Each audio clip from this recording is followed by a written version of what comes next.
ইরানের অর্থনীতির মেরুদণ্ড বলে পরিচিত খার্ক দ্বীপে শনিবার ব্যাপক বিমান হামলা চালিয়েছে যুক্তরাষ্ট্র। হামলায় দ্বীপের 90টির বেশি সামরিক লক্ষ্যবস্তু ধ্বংস হয়েছে বলে দাবি করেছে যুক্তরাষ্ট্রের সামরিক বাহিনীর সেন্ট্রাল কমান্ড সেন্টকম। আর খার্ক দ্বীপে মার্কিন বাহিনীর হামলার পর এর জবাব দেওয়ার প্রত্যয় জানিয়েছে ইরান।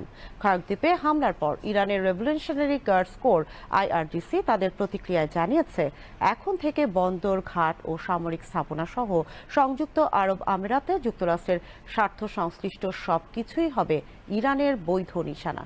বিস্তারিত এমদাদুল হক পল্লবের ডেস্ক রিপোর্টে। ইরানের অর্থনীতির মেরুদণ্ড বলে পরিচিত খার্ক দ্বীপ ইরানের উত্তর পশ্চিমাঞ্চলের মূল ভূখণ্ড থেকে প্রায় ২৮ কিলোমিটার দূরের এই প্রবাল দ্বীপটির আয়তন ২২ বর্গ কিলোমিটার।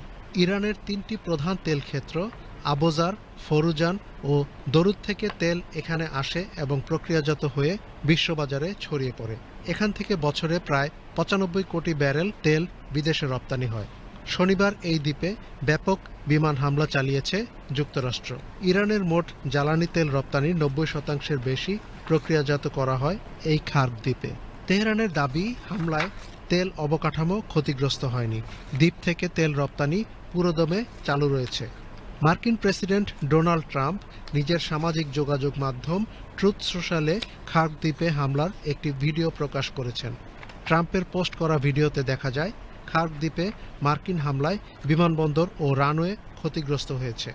যুক্তরাষ্ট্রের সেন্টকমের দাবি, হামলায় তারা দ্বীপটিতে থাকা ইরানের নৌমাইন মজুত কেন্দ্র, ক্ষেপণাস্ত্র বাংকার সহ ৯০টির বেশি সামরিক স্থাপনা ধ্বংস করেছে।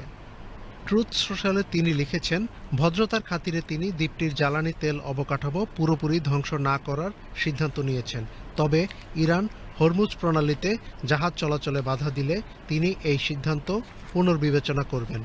ট্রাম্পের হুমকির জবাবে শনিবার ইরান হুঁশিয়ারি দিয়ে বলেছে, খার্ক দ্বীপের তেল স্থাপনায় হামলা হলে মধ্যপ্রাচ্যে যুক্তরাষ্ট্রের সঙ্গে সংশ্লিষ্ট তেল স্থাপনাগুলোকে ছাইয়ের স্তূপে পরিণত করা হবে।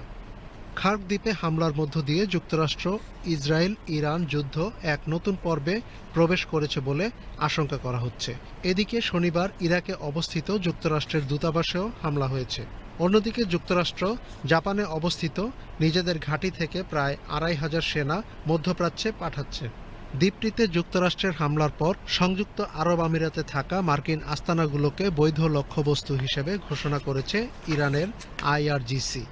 তারা আবুধাবি ও দুবাইয়ের বন্দর এলাকার বাসিন্দাদের অবিলম্বে নিরাপদ আশ্রয়ে চলে যাওয়ার আহ্বান জানিয়েছে। এমদাদুল হক পল্লব, ডেস্ক রিপোর্ট, বিটিভি নিউজ।